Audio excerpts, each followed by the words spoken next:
Dietro la Ciappa Liscia, in un contrafforte del Pian della Roncalla, si trova la Grotta della Torvina. In essa più di 50 loculi scavati nella viva roccia, alcuni profondi anche 1 metro, testimoniano il culto dei morti degli antichi popoli liguri, in età neolitica e del bronzo. Con tutta probabilità i popoli che risiedevano sul Pian della Roncalla adottavano il culto dell'incenerimento.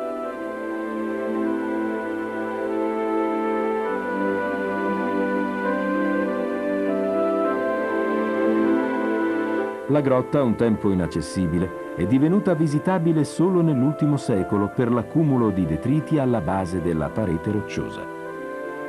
Tito Livio afferma che i Liguri erano attaccatissimi ai sepolcri degli avi e questa ne è una testimonianza da più di 4 millenni.